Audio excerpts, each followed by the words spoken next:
What would you do if every single day you poured your heart out in letters to someone you thought would never read them? What if you were just a child, 10 years old, living in a neighborhood no one talked about, feeling invisible until one letter changed everything? This is the incredible, true, inspired story of how a young girl's handwritten notes reached someone she never imagined would respond, former First Lady Michelle Obama, and how that answer would not only change her life, but everyone around her. Her name was Aliyah Thomas, 10 years old, bright eyes, wore glasses a little too big for her face, lived with her grandmother in a faded brick building in Southside Chicago. Her neighborhood was tough, sirens at night, boarded-up shops, and corners where dreams went to hide. But Aliyah was different. She dreamed big. She had a composition notebook she carried everywhere, filled with ideas, poems, and most of all, letters. Letters to Michelle Obama. "Dear Mrs. Obama," they always began. "I know I'm not famous, but maybe one day, I'll change the world like you did." She didn't know where to send them, so she just kept writing. Every day, tucking the letters into a shoebox under her bed.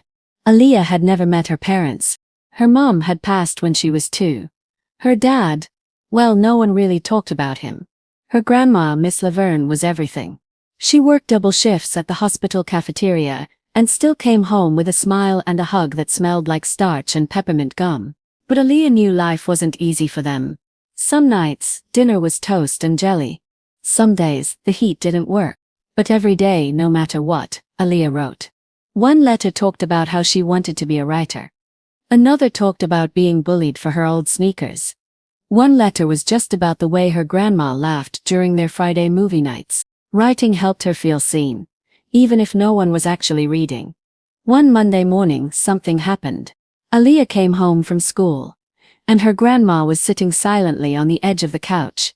She held a pink envelope with trembling hands. "Baby, this came for you." Aliyah blinked. "For me?" She looked down. It was thick. Official. Embossed seal. Return address, Washington, D.C. Aliyah's fingers shook as she tore it open.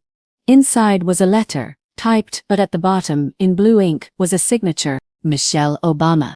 Her heart raced. The letter began, "Dear Aliyah, your words reached me. They moved me. They reminded me of the little girl I used to be." Aliyah's breath caught. "I may not be First Lady anymore, but I still believe in the power of girls like you. So I'm writing back, not just to say thank you, but to tell you something important. You matter, your voice matters. And I believe in you." She read it over and over again. Then she started crying. "I'm not invisible," she whispered. She saw me, but that wasn't the end. 2 weeks later, a sleek black SUV pulled up in front of their building. A woman stepped out in a pantsuit. She knocked on the door. "Hi, is this the home of Aliyah Thomas?" Miss Laverne blinked. "Yes. Why?" "I'm with Becoming Girls, a youth mentorship program Michelle Obama supports. She read Aliyah's letters and asked us to find her. She'd like to invite her to a special event in Washington, D.C. Aliyah, standing behind the doorframe, dropped her cereal spoon. She wants me." The woman smiled. "Yes, Aliyah." She said your words reminded her why she started all this. Miss Laverne gasped. "Lord have mercy." 3 weeks later, Aliyah found herself on her very first plane ride, headed straight to the nation's capital. The event was called Voices of the Future. Girls from all over the country were invited. But Aliyah wasn't just attending, she was asked to read one of her letters on stage. That night, in a ballroom lit with golden chandeliers, Aliyah stood in a simple dress her grandma had sewn. She held her notebook in trembling hands. And then, she read, "Dear Mrs. Obama, sometimes I feel small, but when I write, I feel big. When I see you, I see what's possible." The room went silent. And then, applause. Not polite applause. Thunderous, standing ovation. Michelle Obama herself walked up to her, hugged her, and whispered, "You are extraordinary, Aliyah." Aliyah cried. So did her grandma. So did half the room. But Michelle didn't stop there. In a quiet moment after the event, she handed Aliyah a small wrapped box. Inside was a pen. A beautiful handcrafted fountain pen with her name engraved. And a note. "Use this to write your story. I'll be waiting to read it one day." Aliyah held it like it was made of gold.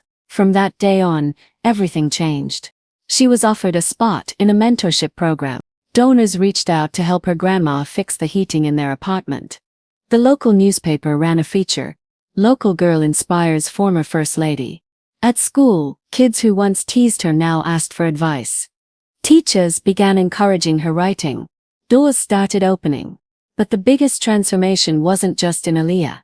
It was in how she started helping others. At just 11, Aliyah launched a book club in her community center.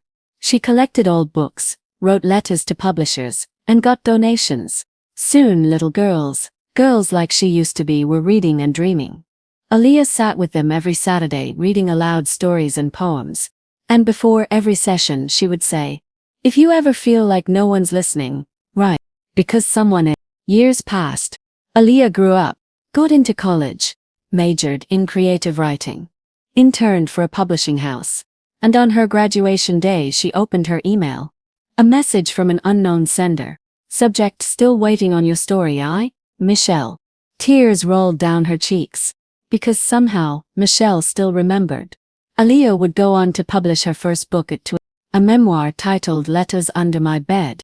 In the dedication she wrote, "To the woman who saw me before the world did, thank you for answering." Can you imagine the power of one letter? One act of kindness, one woman believing in a little girl from Southside Chicago?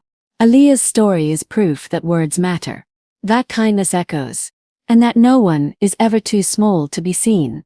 If this story moved you, share it. Leave a comment below about someone who believed in you. And don't forget to like, subscribe, and watch our next story, about a homeless boy whose art changed an entire city.